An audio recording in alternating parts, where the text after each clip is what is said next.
Good morning, and welcome to the Cyber Smart Morning News Update. With the always evolving world of cyber threats and defense, you need a source you can trust. FBI retired Special Agent Darren guides you through today's intricate cyber landscape and brings you the latest headlines and insights and what it means to you. Let's dive into today's cyber news.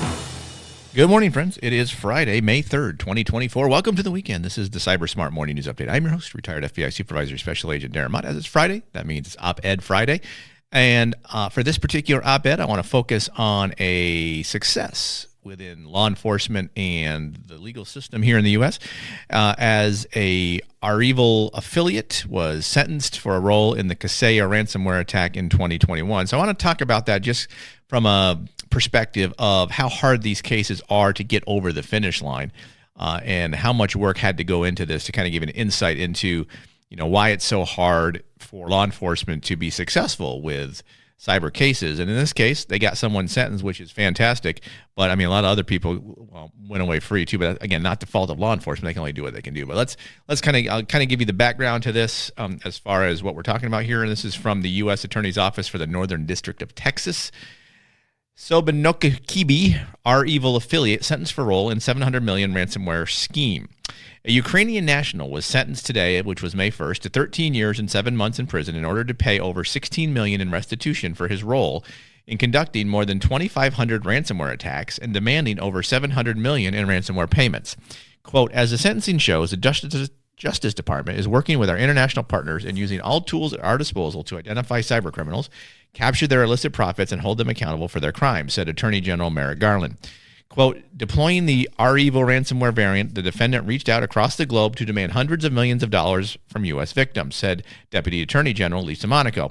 But this case shows the Justice Department reach is also global. Working with our international partners, we are bringing justice to those who target U.S. victims, and we are disrupting the broader cyber crime ecosystem. I will say this, not really for that part. Disrupting the broader, they arrested one person and sentenced them, which is good. Don't take this the wrong way, that this is a bad outcome. It's not. Putting any cyber criminal in jail is a good outcome. So thumbs up on, if this is Northern District of Texas, I assume that's the Dallas division for this particular case. This is a quote from Christopher Wray. Today, the FBI's close collaboration with our worldwide partners has again ensured a cyber criminal who thought he was beyond our reach faces the consequences of his actions, said FBI Director Christopher Wray. We will continue to relentlessly pursue cyber criminals like Vasilevsky, wherever they may be, while we disrupt their criminal schemes, seize their money and infrastructure, and target their enablers and criminal associates to the fullest extent of the law. The interesting thing here is they didn't even mention the guy's name until just then, and that's just his last name. But okay, anyway, according to court documents, Yaroslav Yasinski, also known as Robotnik 24, conducted thousands of ransomware attacks using the ransomware variant known as Sobanokibi, our evil. Ransomware is malicious software design. We know what that does. Okay, we don't have to get into that. So it does say in this that he hacked into thousands of computers, encrypted them with ransomware, demanded over $700 million in ransom payments, blah, blah, blah. So Kaseya obviously is in the Dallas division, so that's why Dallas was the main office that was running this case. He was arrested in 2021, pretty soon after this particular event happened. So it's good, and he was arrested in Poland. So let me go back to a different article that kind of gives a little more information here. Because with the Kaseya attack, and this is from UPI reporting, what's it say here? Kaseya at the time said 1,500 businesses had been impacted. Deploying the Our Evil ransomware variant, he reached out across the globe to demand hundreds of millions. We already heard that. His indictment was announced in November 2021 by Attorney General Merrick Garland, who said the Vasilevsky personally installed the ransomware on U.S.-based companies' networks, in this case Kaseya and their affiliates. Vasilevsky was arrested in Poland and charged in the United States in the fall of 2021 and later pled guilty in the Northern District of Texas to an 11-count indictment, charging him with an array of offenses, including conspiracy to commit fraud, damage to protected computers, and conspiracy to commit money laundering, which is interesting as far as what they charged him with. Now, his maximum time was like 115 years if you count up all the counts. The reason he pled guilty, because if he went to trial, he would have lost, and as a result would have done 150 years. This time he's only doing 13 years and some months and has to pay back the restitution, which I assume they've already seized from somewhere. But the point here being is that this guy did not work alone. So it's good that there was a success in this particular case, because it's hard to do these cases because he was in Poland doing all of this activity. He's a Ukrainian living in Poland. Now, how they identified him I'd love to know, because he pled guilty. The indictment may be online. I have no idea where it is. I haven't really looked for it. But they somehow they identified him. So he either had bad operational security on his own half, thinking that no one was going to come for him. But they were able to trace to him, and with the assistance of the Polish police or Polish federal authorities, get him arrested, extradited back to the United States. That is not an easy task. The first part is, let's say they'd identified him in Poland. There's a lot of hoops that Dallas and the Department of Justice had to go through to even request assistance from Polish law enforcement to identify him, to figure out where he was, and to figure out how to arrest him in the manner in which he would be arrested, because obviously Polish laws are different than U.S. laws. So this is where that whole international cooperation comes into play that Christopher Wray and Merrick Garland mentioned in their statements, and that's an important piece because the FBI has agents in 70-plus different countries in what are called legal attaché offices. And there's one in Warsaw. I've actually been to the Warsaw office, so I've been to Poland. It's an interesting country, and it's very Western.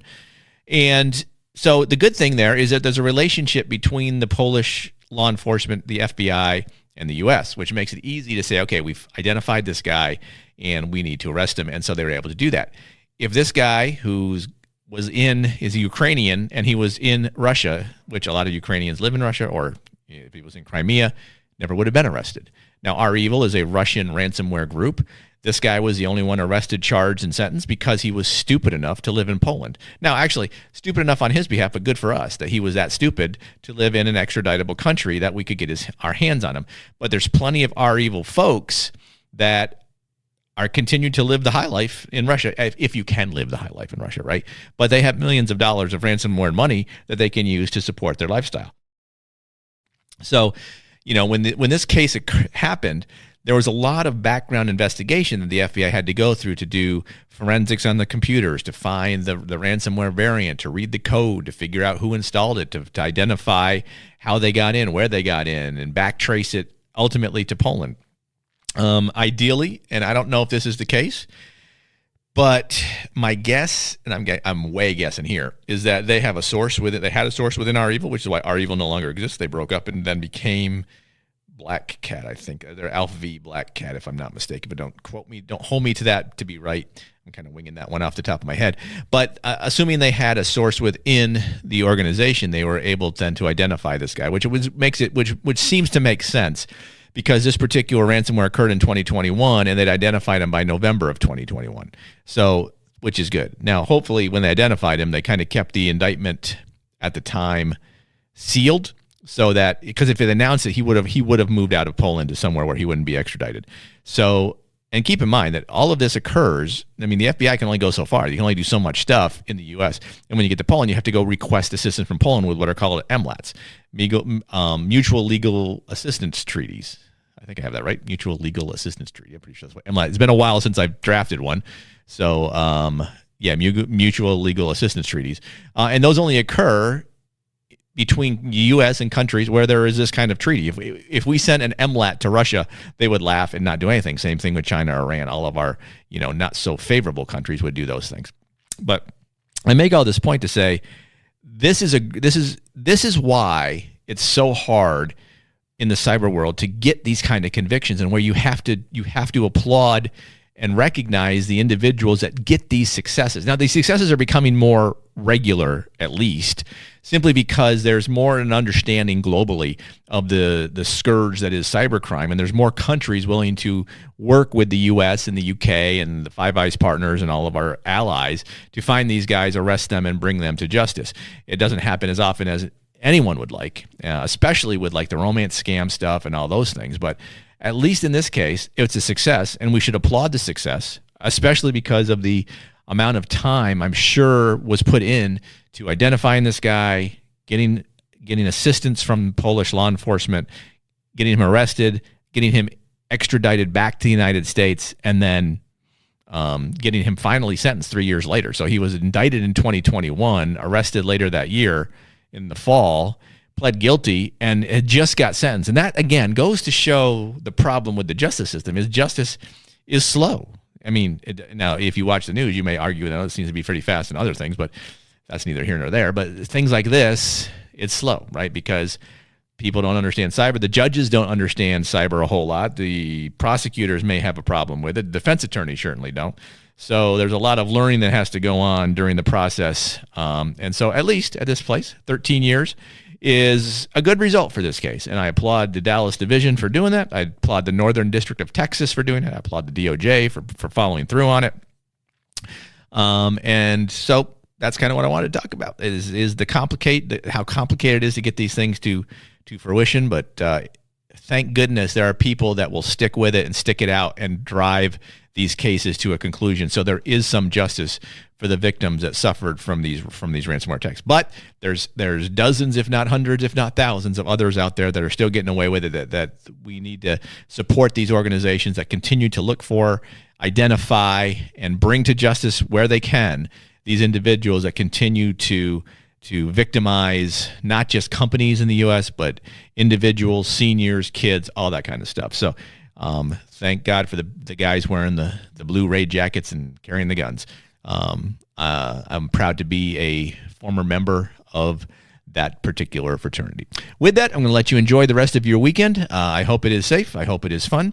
I hope it's not rainy like it's supposed to be here in Huntsville. I'm supposed to play a pickleball tournament. That may be a problem in the rain, but we'll keep our fingers crossed. But we'll be back again on Monday because I'm pretty sure that over the weekend, the cybercrime problem will not be solved. Know that knowledge is protection. If you can understand the threats targeting you, you can assess your risk, proceed wisely. Have a great weekend. Cyber Smart Morning News is written and produced by Cyber Guy Productions. Feel free to email thoughts, comments, or suggestions to Darren at thecyberguy.com. Or follow Darren on LinkedIn at linkedin.com/in/DarrenMott. Thanks for listening.